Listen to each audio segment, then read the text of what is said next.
Last season was certainly a record breaker for Bridgend. 13 victories and 8 wins out of 10 in their final 10 matches. But with relegation back on the cards this coming season, what exactly is that going to mean for the Ravens? So Matt, we're going to go obviously back to last season, chat a bit about that first. A record-breaking season for Bridgend. You must be a pretty satisfied head coach, right? Yes, it was. It was quite successful from our end in terms of we've had a 3-year plan in place now for 2 years. Third year coming next year. Your relegation season. So we far exceeded our expectations really. To finish that, winning 8 out of the last 10 games was superb. It's not that we didn't have the confidence in the boys or the coaches to deliver on that. It's just that the way that we built things up and the things that we were trying, the boys hit their strap lines a lot earlier than I thought they would, and put together a tremendous run of form at the end of the season, which has stood us in good stead going into next year. And where were the highlights for you throughout the season? What games really stand out for you? I think the East and West, the split at the beginning, there's a lot of experimentation going on there, and we're trying things out, trying different players.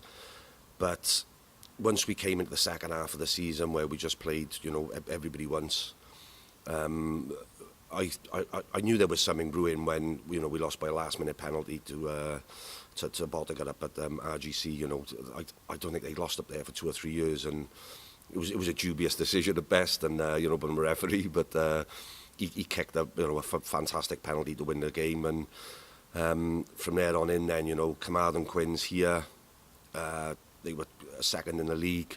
In essence, at the time that we beat them, they were playing some fantastic rugby. They were sticking 30, 40 points on everybody. Came here and lost 11-9 to us. Our defence won the game, and our tactics and our game plan. From there on in, really, even then, we suffered a loss the week after, which was Llandovery away. And Llandovery, for me, are the best playing side in the league. The style of rugby they play, and the inside balls and the trickery is fantastic to watch. And it was the manner in which we lost when we went on fight day, and it was Llandovery away. They won a great score. There wasn't much in it, and but then we won the game after, and I thought, hang on, we're turning a corner. And so it was a lot of positives, a lot of highs and lows, but came out good in the end. And so where was the key turning point for you then? Key turning point is Carmarthen Quins. To beat them was, we'd lost by a last-minute goal down at Quins. They're a good side. You won't get many wins over them, if you're not one of the bigger clubs. Bigger paying sides, obviously. But to beat them was... It was astronomical to the boys, because it really gave them that confidence to kick on then. So Carmarthen Quins was a fantastic win. And what will you take forward from last season going into this season? And I mean, finishing the season the way you did, what difference does that make to the boys and the players? It's all about having a happy house, and we say a winning house is a happy house, and it's to win 8 out of 10. With the squad that we have, people use the terms punching above our weight, and I don't see it like that. I just see that there's some good players here.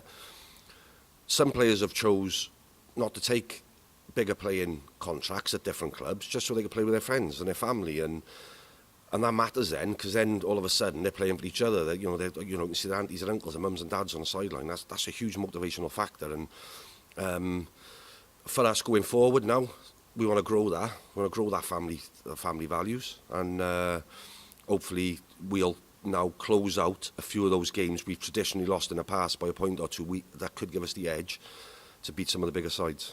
And how do you build that culture, that family culture, as well as keeping the players and their families happy? How do you go about that? And as a coach, approaching that as well as focusing on the games and keeping everyone happy, basically. It started with when I got here. There was quite a strong contingent of Bridgend local boys, Bridgend Borough. It was about getting good relationships up with the local clubs, so Bridgend Ath, Tondy, Pencoed, Maesteg Quins. We even on Porth Call, they were in Division 3, I think. But it was when the boys came to us, they felt part of something. But we didn't send them back to our highest ranking teams in the leagues. highest placed league teams. We sent them back to their own clubs. So, you know, the wider family are the supporting clubs as well. Because if you've got good relationships with them, they're more willing to push the boys up to play as high as they can, and they're happy to have them back. So it's not just about a field and immediate family, it's about growing the whole thing, and that's the culture we're trying to create. Now, of course, we can't sit here and ignore the fact that Bridgend at the moment have got so many, 5 players in fact, out playing for the under-20s in France. How proud are you seeing your players out there and showcasing their talents the way they are? I mean, Kai, for example, he's retained his starting position as full-back for this second match. How proud are you to see that? For us as a club, we're hugely proud of having, I think there's 5 in the starting lineup against Japan. That's immense. You know, when you think of how small an area it is for the clubs, local clubs, and you know we've got to put them in there as well. The academy up to Bridgend, it's a fantastic achievement by everybody. None more so than the players themselves, you know, for their commitment. But you know, Kai Evans, he's played 5 or 6 games for us this year. Kicked some fantastic goals. Played some good rugby at 10 as well.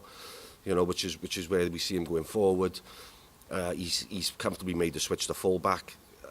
His bravery against New Zealand was unbelievable. You know, he's putting his head into place and he paid the price in the end. But you know, his composure against Australia. You know, we're talking about an 18-year-old lad here. You know, he's only come out of 6th form last year.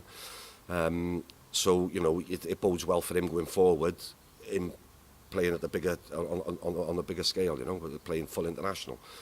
Harry Morgan, 17. You know, he's doing his A-levels in Barcelona while they're over in France. So, you know, Dowie Cross hasn't played for us, but he's played for the Ospreys. He's actually skipped playing Premiership rugby.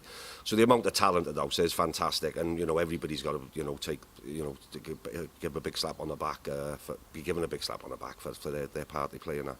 How much, though, is their form and selection a testament to this club and the club's ability to develop these younger players, you know, alongside the Ospreys? It's just about making the environment they come into. It's very daunting for them. It's their first senior rugby experience. They're coming into a lot of players they don't know, older boys, more experienced players.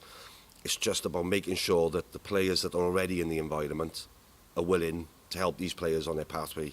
Like I say, some of the boys we got here are never going to play for Wales. They know that this is the top of their game. But I've explained to them there's nothing better than turning the telly on 3 or 4 years' time and, you know, you've helped someone, you've stayed out with someone, doing a bit of kicking with them or doing some one-on-one with them as a player, not just a coach, and seeing them run out and playing with their country. And you know that you've been part of that. And there's no money in the world can give you that reward. So, you know, the culture's right, the environment's right for these boys to come in and thrive. And you said there about the culture and the environment. With the new under-20 regional sides looking to be introduced to the 2018-2019 season, how much do you think that's a step forward in, you know, providing a platform to allow these players to develop? What it does is really, it frees up. So the 5 boys that we've got playing for Wales this week, if they were staying with us next year permanently, it's hard to develop the players which are under them in what they call C group in the Ospreys Academy. So if we're going to be positive and we're going to be unselfish, then we wish these boys all the best while they go off and play the under-23s and go back to Wales, Six Nations, their training blocks. But we got another 5 players now who are going to come to us. You know, 5 youngsters, under-18s, Kane Woolerton, Will Barraclough, you know, these guys. So we're now going to bring these on. So hopefully this time next year we'll be sat here and I can say we've got another 5 in Wales 20s. That's where we want to be. That's what it's all about, and that's where we want to get these players to.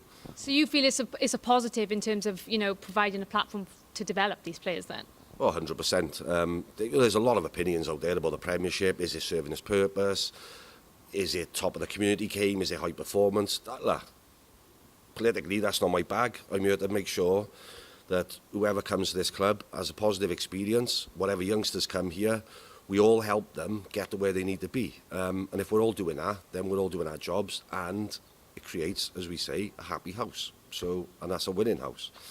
Well, let's get back to this club, Bridgend, and back to this season now. Looking ahead, with obviously the announcement that the Premiership is going to be cut from 16 to 12 at the end of next season, potential for 4 teams being relegated. How does that impact, potential game management this season? How is it going to impact Bridgend and other teams in the league? All our preparation over the past 2 years has been geared to this third season. So we had to be where we needed to be at this point, which is where we're at. We're here. 8 from the last 10, we've won. Couldn't have finished any better. We've tinkered with, we've tried stuff, we've trialed players, we've played different systems, we've tried everything. But ultimately, the players told us what style of game they wanted to play, what suited their strengths best, where they felt they would be most effective, individually and as a team. We've given them that voice, we've empowered them to do that, and they've now delivered on that. So, from a confidence point of view, you can't get no better, because they asked for it, they got it, and they've delivered on it. So that's where we're going to be at going into next season. We've got to hit the floor running. That's the main thing. Like I said, pressure does different things to different people. But if we can create pressure on those, what we would call the top 6 sides or top 8, and we can get in that mix, that means somebody else is further down the pecking order. And like I say, once pressure comes on, does different things, different people. And we want to be able to create that pressure by winning well in the first month and a half of the season. And is that the main target, would you say, for you next season? Yeah, just every team's going to be the same. They all want a big start. We all want to keep winning. But this is the type of team, if we can get 2 or 3, if we can get a couple on the bounce, as you've seen at the end of the season, they will gravitate towards getting better and better and better, and they become harder and harder to beat. So if we can get up to that 2-3 mark beginning of the season, don't matter who comes here, because they're quite an arrogant bunch, and once they think they got someone in their sights, they'll take them down. So it's going to be interesting. And watch your space. If we can get the first couple of games under our belt, the pressure will be on. And you just mentioned on a final note at the start of this month the signing of Alexandra Richards from Cardiff Met. What are you hoping he's going to bring to the team this season? I think one of Alex's skill sets and one of his strengths is going to be, I don't think it's no coincidence that Cardiff Met have got to the final, Bucks final for the first time in about 5 years. You're going to need good leaders in that pool of players. I know a lot of the players in that team. Aled Ward, Addy Dobbs, coached a lot of them. It's no coincidence they got to where they did, but you still need a good leader. And I'm hopefully Aled will come here and develop his leadership skills, working with the senior players we got here, and potentially he's future Ravens captain. So he's a good athlete. He can play. He's rangy. He's tall. He's quite aggressive as well in the contact area, and he's quite savvy as well. He's got good game understanding. So put him in with the other players that we got here. I'm hoping he's going to thrive along with everyone else. He's only 20. By the time he's 23, I want to see him playing some quality rugby. Fantastic. Well, Matt, I'm certainly looking forward to the start of this season. I wish you and the Bridgend Ravens the best of luck. Thanks for coming down to the brewery field, Alex. Thank you.